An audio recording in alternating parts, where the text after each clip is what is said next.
নমস্কার বন্ধুরা, আমি সোলাঙ্কি।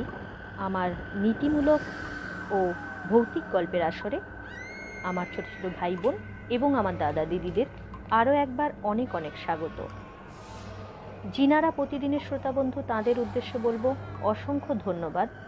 আর যিনারা আজ আমার চ্যানেলটা নতুন ভিজিট করছেন, তাঁদের উদ্দেশ্যে বলবো গল্প শুনে যদি ভালো লাগে তাহলে অবশ্যই লাইক এবং শেয়ার করবেন, এবং এইরূপ গল্প পাওয়ার জন্য পরবর্তী সময় আমার চ্যানেলটাকে সাবস্ক্রাইব করে পাশে থাকা বেল আইকন প্রেস করে অল নোটিফিকেশান করে দেবেন।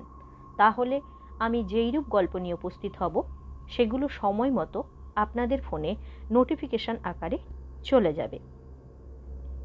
তো কথা না বাড়িয়ে আজ আমরা শুরু করব হরিনারায়ণ চট্টোপাধ্যায়ের লেখা মূর্তির কবলে।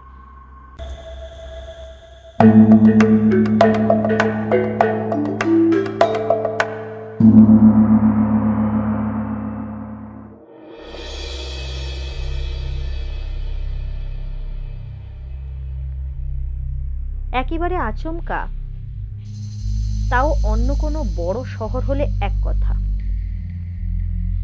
আফসোস করার বিশেষ কিছু থাকতো না। কিন্তু বদলি করলো কলকাতা থেকে এলোর। অন্ধ্রদেশে ইংরেজ আমলে ওই নাম ছিল, এখন স্বাধীনতার পরবর্তী যুগে নাম হয়েছে এলুরু।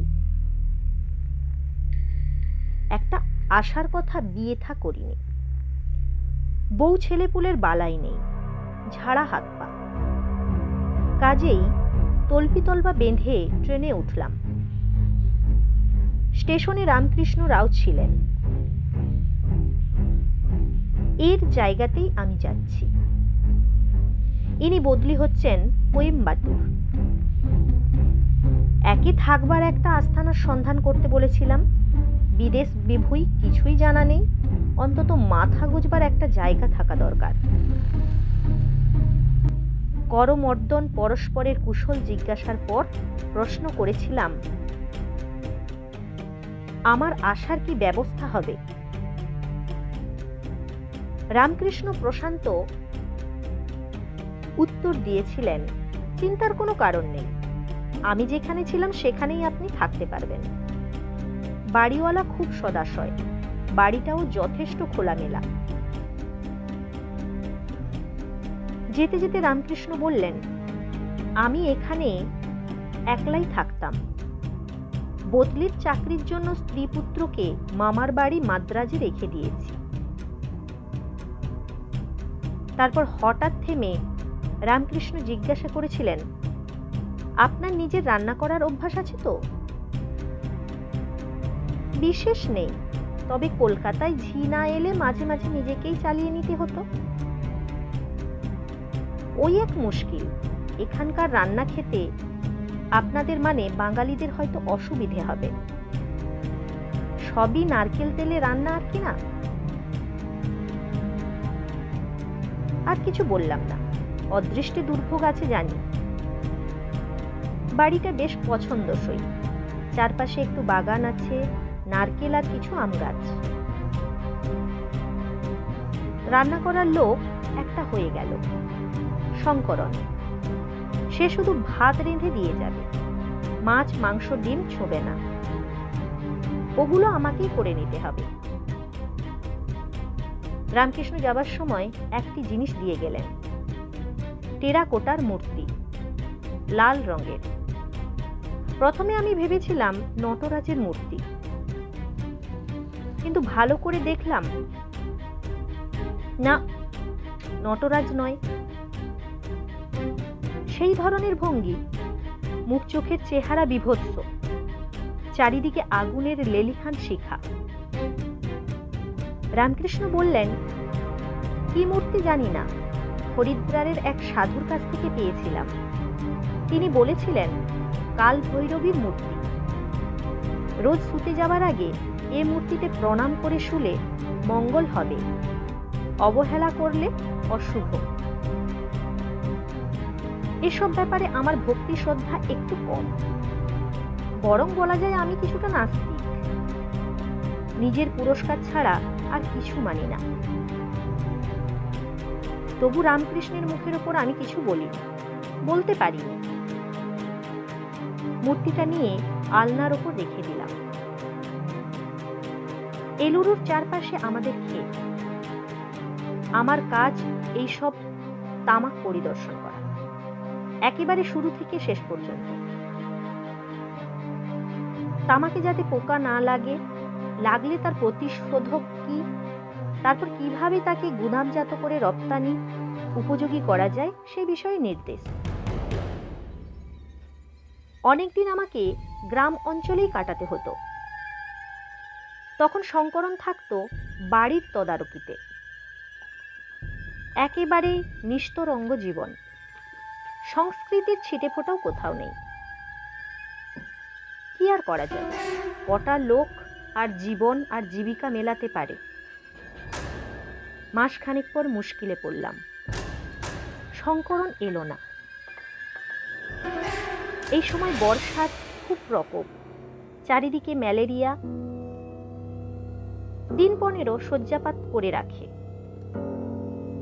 নিরুপায়, নিজে সেই হাত পুড়িয়ে রান্নাবান্না করতে হয়। কাজ বিশেষ নেই, রাত 8টার মধ্যে শুয়ে পড়ি। বাইরে বৃষ্টির নুপুর আর ব্যাঙের আলাপ জলসার আবহাওয়ার সৃষ্টি করেছে। শোয়ামাত্র চোখে ঘুম এলো। রাত কত খেয়াল নেই। হঠাৎ ধড়মড় করে বিছানার ওপর উঠে বসলাম। মশারিতে আগুন ধরে দাউ দাউ করে জ্বলছে। কি আশ্চর্য, কি করে এটা হলো?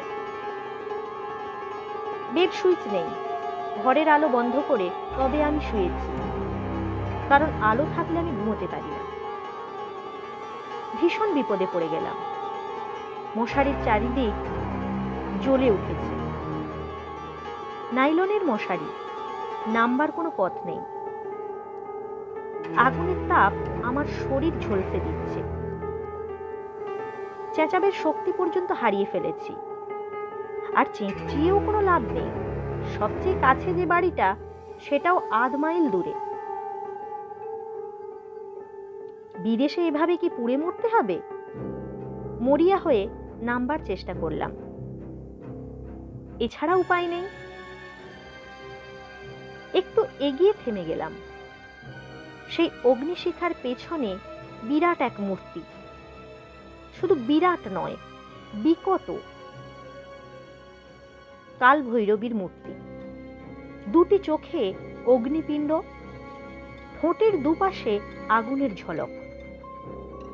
ভাবলাম ভুল দেখছি। চোখ দুটো ভালো করে রগড়ে নিলাম,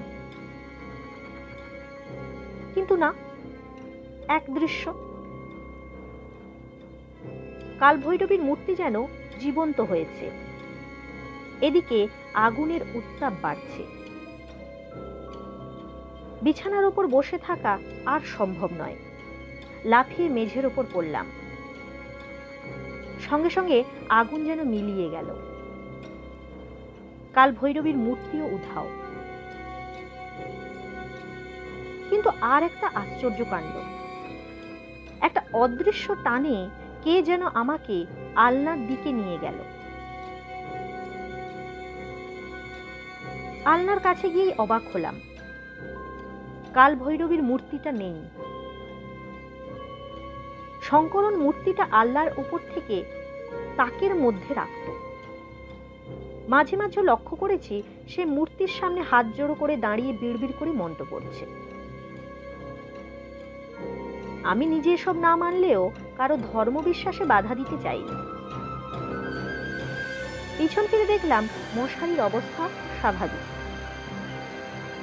আগুনের সামান্য চিহ্ন কোথাও নেই। নিজের উপর রাগ হলো। নিশ্চয় বিশ্রী একটা স্বপ্ন দেখেছি। স্বপ্ন দেখে এতটা ভয় পাওয়া নিঃসন্দেহে ছেলে মানুষই। কিছুক্ষণ পায়চারি করে শুতে গেলাম। ভোরের দিকে একই কাণ্ড। এবারে কাল ভৈরবীর মূর্তির দুটি নাসারন্ধ্র দিয়ে আগুনের হলকা। মশারি পুড়ছে। আগের বারের মতো লাফ দিয়ে নিচে নামতে সব স্বাভাবিক। আর বিছানায় যাইনি। আলো ফোটা পর্যন্ত বেতের চেয়ারে চুপচাপ বসে রইলাম। শেষ রাত্রের দিকে বৃষ্টি থেমে গিয়েছিল। আকাশ প্রায় পরিষ্কার। ছেঁড়া মেঘের ফাঁকে ফাঁকে নীল আকাশের আভাস। শঙ্করন এসে হাজির। জ্বর নেই, তবে চেহারা বেশ কাহিল। একবার ভাবলাম শঙ্করনকে কিছু বলবো না, আমার সম্বন্ধে তার ধারণা খারাপ হবে, ভাববে আমি অহেতুক ভয় পেয়েছি। কিন্তু তাকে অন্যভাবে জিজ্ঞাসা করলাম, আচ্ছা শঙ্করন, সেই কালভৈরবীর মূর্তিটা কোথায় জানো? কালভৈরবীর মূর্তি কেন, তাকের ওপর নেই? শঙ্করন ছুটে এলো ঘরের মধ্যে। তাক খালি, মূর্তি নেই। লক্ষ্য করলাম শঙ্করনের মুখ পাংশু এবং নিরক্ত হয়ে গেল। এদিক ওদিক খুঁজতে লাগলো।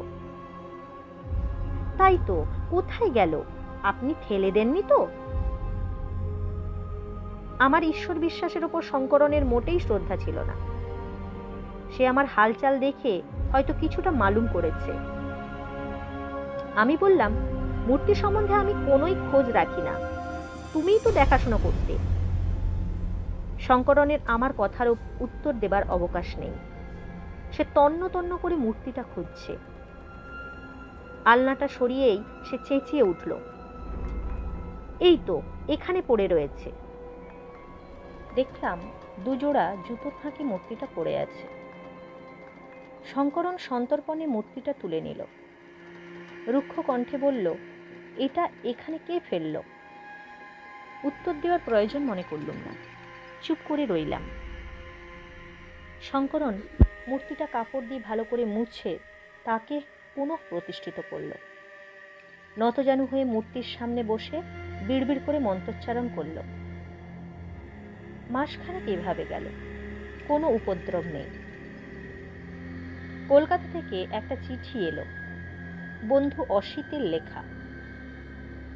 অসিত শুধু আমার মামুলি বন্ধুই নয়, কলেজে আমরা অভিন্ন হৃদয় ছিলাম। অসিত বোম্বেতে এক কাপড়ের কলের টেক্সটাইল ইঞ্জিনিয়ার। সে লিখেছে 2 মাসের ছুটিতে কলকাতা এসেছে। এসে ভালো লাগছে না, কারণ আমি কলকাতায় নেই। তার খুব ইচ্ছে আমার কাছে মাসখানেক কাটিয়ে যাবে। প্রস্তাবটা খুব ভালো লাগলো। পাণ্ডববর্জিত দেশে অসিতের মতন বন্ধুর পাশে থাকলে সময়টা ভালোই কাটবে। পত্রপাঠ তাকে আসতে লিখে দিলাম। চিঠি লেখার 7 দিনের মধ্যে এসে হাজির। এলুরু স্টেশন থেকে তাকে ট্যাক্সি করে নিয়ে এলাম। বাড়ি দেখে অসিত বেজায় খুশি। সবকিছুতেই তার দারুণ উৎসাহ। বিন্দুতে সিন্ধুর স্পর্শ পেল। বাহ, এ যে একেবারে বাগান বাড়ি রে। শহর, অথচ শহরের গোলমাল নেই। বেশ আছিস। চা খেতে খেতে হঠাৎ তার দৃষ্টি মূর্তির দিকে গেল। জিজ্ঞাসা করল, ওটা কিসের মূর্তি রে? কাল ভৈরবীর। সেটা আবার কি? চা শেষ করে অসিত মূর্তির সামনে গিয়ে দাঁড়ালো। অনুসন্ধানী দৃষ্টি দিয়ে দেখে বলল, বাড়ির মধ্যে এই কিম্ভূত কিমাকার মূর্তিটা রেখেছিস কেন? ফেলে দে। শঙ্করন ওই মূর্তিটা রোজ পুজো করে, তাই আর সরায়নি। না হলে ও মোটেই আমার পছন্দসই নয়। শঙ্করন পছন্দ করে তো এটা সে তার বাড়িতে নিয়ে যাক, কিংবা রান্নাঘরে তার কাজের জায়গায় রাখুক। তোকে তো নাস্তিক বলেই জানতাম, অন্তত মূর্তি পূজার বিরোধী। কিছু বললাম না। কি বা বলবো? অসিত আমার মনের কথাই বলেছে। আমার ঠিক পাশের ঘরটা তার শোবার জন্য নির্দিষ্ট হয়েছিল। 2টো দরজার মাঝখানে একটা দরজা ছিল। বেশ কিছুটা গল্পগুজব করার পর অসিত শুতে গিয়েছিল। আমার ঘুম আসেনি। টেবিল ল্যাম্প জেলে টোবাকো কিওরিং সম্বন্ধে একটা বই পড়ছিলাম। তারপর শুতে গেলাম। বোধ হয় মাঝরাত, ঠিক খেয়াল নেই, পাশের ঘরে দুপদাপ শব্দ। অনেকগুলো লোক যেন দাপাদাপি করে বেড়াচ্ছে। একবার মনে হলো ডাকাত পড়েছে। তারপর ভাবলাম, ডাকাতদের তো এই ঘরের মধ্যে দিয়েই যেতে হবে, পাশের ঘরে ঢোকবার আলাদা কোনো রাস্তা নেই। সারা ঘর জুড়ে তাণ্ডব নৃত্য চলছে, অথচ অসিতের কোনো শব্দ নেই। তবে কি তার কোনো বিপদ ঘটল? উঠে পড়লাম। দরজার পাশে গিয়ে দেখলাম অসিত পাশের দরজাটা ভেজিয়ে দিয়েছে। হাত রাখতেই দরজাটা খুলে গেল। শব্দ চলছে, কিন্তু কাউকে দেখতে পেলাম না। শুধু অসিতের মশারিটা প্রবল বাতাসে উড়ছে। অথচ আজ গুমোট, বাতাস একেবারেই নেই। অসিত, অসিত, বার কয়েক চেঁচালাম, কোনো উত্তর নেই। বাইরে ম্লান চাঁদের আলো। জানালা দিয়ে সেই আলো অসিতের বিছানার উপর এসে পড়েছে। অস্পষ্ট অসিতের কাঠামো দেখা গেল। সে শুয়ে রয়েছে। সন্দেহ হলো ভুতুড়ে বাড়ি নয় তো। শব্দ আসছে কোথা থেকে? কিছুক্ষণ অপেক্ষা করে নিজের বিছানায় ফিরে এলাম। তারপর একসময় ঘুমিয়ে পড়েছি। অসিতের সঙ্গে দেখা হলো পরের দিন চায়ের টেবিলে। আমি কিছু বলবার আগেই অসিত বলল, না ভাই, দুবেলা মাংস আমার হচ্ছে না, পেট গরম হয়। রাত্রে যেসব স্বপ্ন দেখি। কি স্বপ্ন দেখলি? আর বলিস কেন, কাল মাঝরাতে দুপ দাপ শব্দ। এক পাল লোক হাতে ত্রিশূল নিয়ে আমার বিছানায় ঘিরে প্রবল নাচ নিতে চলেছে। যেখানে পা ফেলছে সেখানেই আগুন জ্বলে উঠছে। আর এমন মজা, সেই আগুনের আঁচ লাগছে আমার সারা দেহে। উঠবার চেষ্টা করলাম, পারলাম না। অসিতের দিকে দেখলাম। তার চেহারা খুব ক্লান্ত আর বিধ্বস্ত মনে হলো। কাল ভৈরবীর মূর্তির কথাটা বলতে গিয়েও বললাম না। চা পান শেষ করে আমি আবার শোবার ঘরে তাকের কাছে গিয়ে চমকে উঠলাম। তাক খালি, মূর্তি নেই। সর্বনাশ, মূর্তিটা আবার গেল কোথায়? আলনা, সুটকেস, জিনিসপত্র সরিয়ে খুঁজতে আরম্ভ করল। মূর্তি কোথাও নেই। এই সময় শঙ্করন ঘরে ঢুকল। উস্কো খুস্কো চুল, মলিন মুখ, উদ্ভ্রান্ত দৃষ্টি, হাতে কালভৈরবীর মূর্তি। স্যার, আপনার এখানে কাজ করে আমার আর পোষাবে না, আমাকে ছুটি দিয়ে দিন। কি হলো? শঙ্করন কালভৈরবীর মূর্তিটা তুলে ধরে দেখিয়ে বলল, এই মূর্তিটা রান্নাঘরের কোণে ময়লা ফেলার ঝুড়ির মধ্যে রেখে দিয়েছিলে।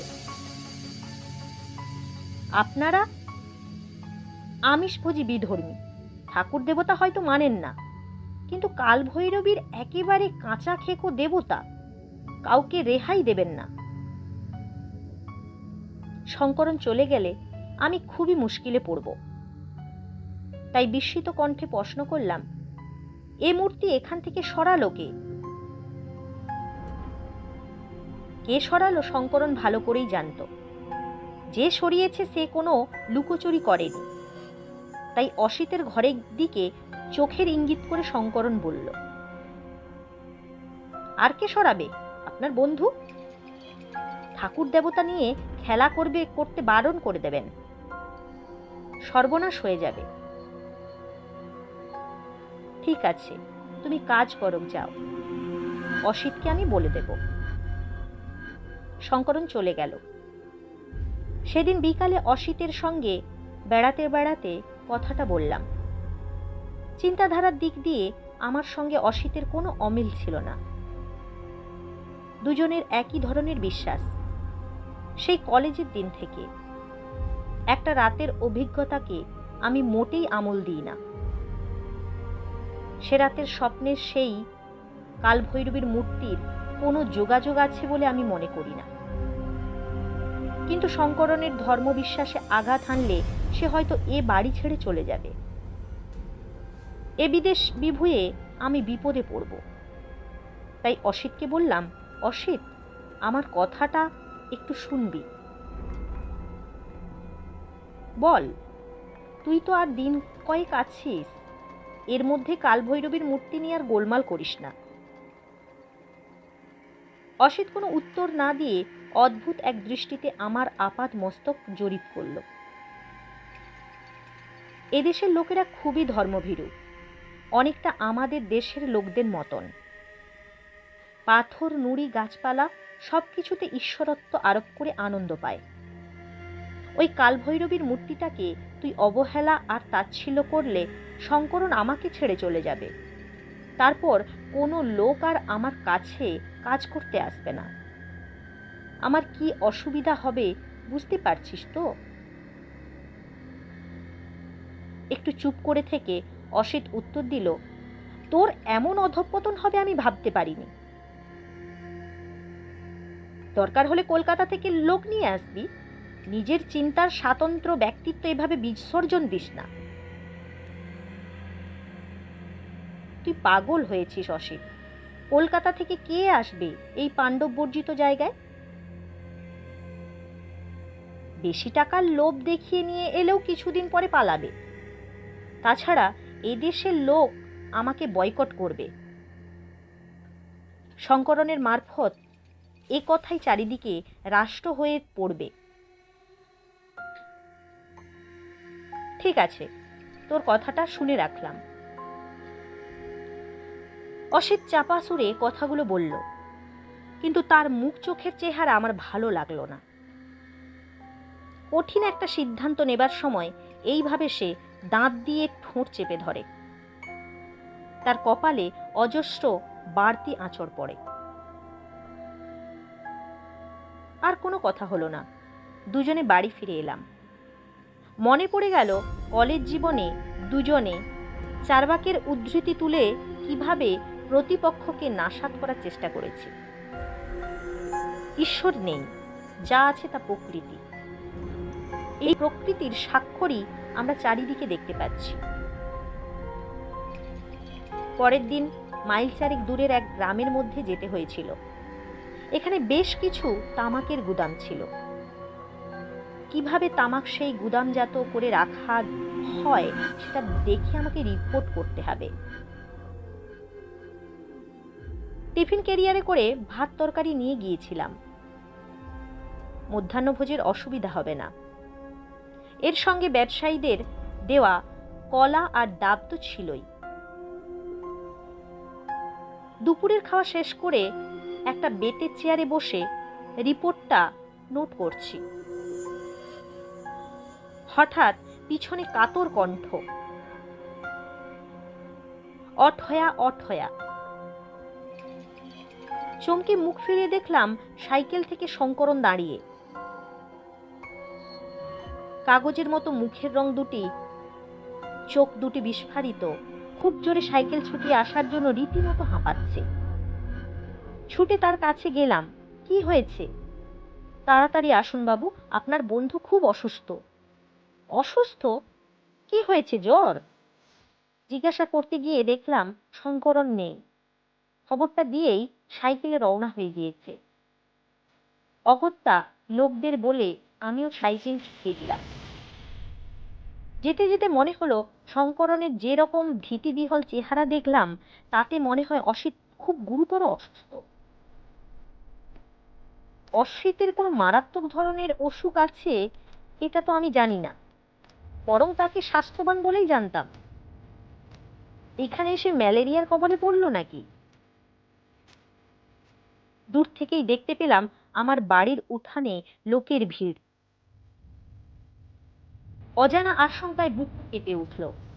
অসিতের খারাপ কিছু হলো না তো? আমি যেতেই একটা সম্মিলিত চাপা কলরব উঠল। একজন এসে আমার সাইকেলটা ধরল। উঠানের একপাশে একটা ঘর পড়েছিল, ইটের দেওয়াল, টালির ছাদ। শুনেছিলাম অনেক আগে বাড়িওয়ালা যখন এ বাড়িতে থাকতো তখন ভদ্রলোকের গোটা দুয়ে গরু ছিল। ওটা গোয়াল ঘর হিসেবেই ব্যবহৃত হতো। তারপর থেকে খালি পড়ে আছে। সেই গোয়াল ঘরের সামনে জমাট ভিড়। আমাকে দেখে লোকেরা সরে যাবার রাস্তা করে দিল। একটু এগিয়ে উঁকি দিয়ে দেখেই স্তম্ভিত হয়ে গেলাম। আমার সমস্ত শরীর থকথক করে কাঁপতে লাগলো। কোনো রকমে পাশে দাঁড়ানো লোকটির ওপর ভর দিয়ে টালটাকে সামলে নিলাম। চোখের সামনে নারকীয় দৃশ্য। মেঝের উপর অসিত চিত হয়ে পড়ে আছে। অস্বাভাবিক যন্ত্রণায় তার দুটি চোখ আতঙ্কগ্রস্ত, সারা শরীর কুঞ্চিত। ঠিক বুকের মাঝখানে সেই কাল ভৈরবীর মূর্তি। মূর্তির চারপাশে অগ্নিশিখা, কাঁকড়া দাঁড়ার রূপ দিয়ে বুকের মাংস কুড়ে কুড়ে ফেলছে। লোকদের নিষেধ সত্ত্বেও আমি ঝাঁপিয়ে পড়লাম। সবলে কালভৈরীর মূর্তি টেনে তোলার চেষ্টা করলাম, সফল হলাম না। নিবিড় আকর্ষণে মূর্তিটা অসিতের দেহের ভেতর চেপে বসতে লাগলো। আমি আবার টেনে ফেলার চেষ্টা করলাম। প্রচন্ড ধাক্কায় আমি ছিটকে পড়লাম চৌকাঠের কাছে। মূর্তি যেন পথ করে করে অসিতের দেহের মধ্যে প্রবিষ্ট হলো। সম্ভবত অচেতন হয়ে পড়েছিলাম। যখন জ্ঞান ফিরে পেলাম দেখলাম সব শেষ। অসিতের দেহ নিস্পন্দ, দুটি চোখ বীভৎসভাবে খোলা, দুপাশ দিয়ে রক্তের ধারা গড়িয়ে পড়ছে। কালভৈরবীর মূর্তিটা কোথাও নেই। অসিতের বুকের ওপর সেখানে রক্ত কালো হয়ে জমাট বেঁধে রয়েছে। সমবেত লোকের হাততালি দিয়ে নাচ গান শুরু করেছে। শঙ্করনের সাহায্যে নিজের বিছানায় এসে শুয়ে পড়লাম। অসিতের বাড়িতে টেলিগ্রাম পাঠালাম, দুর্ঘটনায় মৃত্যু। এছাড়া আর কি বলবো? শঙ্করন দারোগাকে এজাহার দেবার সময় ব্যাপারটা জানতে পারলাম। শঙ্করন অসিতকে বোঝাতে গিয়েই কাল ভৈরবী জাগ্রত দেবতা, এর অবমাননা করলে অসিতের সর্বনাশ হবে। কথায় কথায় অসিত উত্তেজিত হয়ে উঠেছিল। ছুটে গিয়ে কাল ভৈরবীর মূর্তিটা তুলে নিয়ে উঠানের ওপর ছুঁড়ে ফেলে দিয়েছিল। তাতেও বিরত না হয়ে লাথি মেরেছিল মূর্তিটাকে। সেটা ছিটকে গোয়াল ঘরের মধ্যে গিয়ে পড়েছিল। অসিত গোয়াল ঘরে ঢুকেছিল। বোধহয় তার উদ্দেশ্য ছিল মূর্তিটা ভেঙে চুরমার করে দেওয়া। তারপরই হতভম্ব শঙ্কর অসিতের আর্তনাদ শুনতে পেয়েছিল। চোখের সামনে বীভৎস দৃশ্য দেখেছিল। কি আশ্চর্য! দারোগা সব কথাই বিশ্বাস করেছিল, লিখে নিতে কোনো দ্বিধা করেনি। দেবতার বিদ্বেষে এমন ঘটনা যেন খুব স্বাভাবিক। অসিতের শেষ কাজ করে বাড়ি ফিরতে ভোর হয়ে গেল। ক্লান্ত দেহ, বিষণ্ণ মন, চিন্তা করবার ক্ষমতাও যেন তখন লোপ পেয়েছে। তালা খুলে ঘরের মধ্যে পা দিয়েই আমি চমকে উঠলাম। তাকের ওপর সেই কাল ভৈরবীর মূর্তি। বন্ধ ঘরে কি করে এলো মূর্তিটা? কে রাখলো? অসিতের দেহের অভ্যন্তর থেকে এ মূর্তি বাইরে এলো কি করে? তো বন্ধুরা, গল্পটা কেমন লাগলো অবশ্যই কমেন্ট করে জানাবেন। যদি ভালো লেগে থাকে তাহলে অবশ্যই লাইক করবেন এবং বন্ধুদের সাথে শেয়ার করবেন। নতুন বন্ধুদের উদ্দেশ্যে আরও একবার বলবো, যদি এইরূপ গল্প পেতে চান তাহলে অবশ্যই আমার চ্যানেলটাকে সাবস্ক্রাইব করে পাশে থাকা বেল আইকন প্রেস করে অল নোটিফিকেশন করে দেবেন। তাহলে সময় মতো গল্প নিয়ে এলে সেগুলো নোটিফিকেশন আকারে আপনাদের ফোনে চলে যাবে।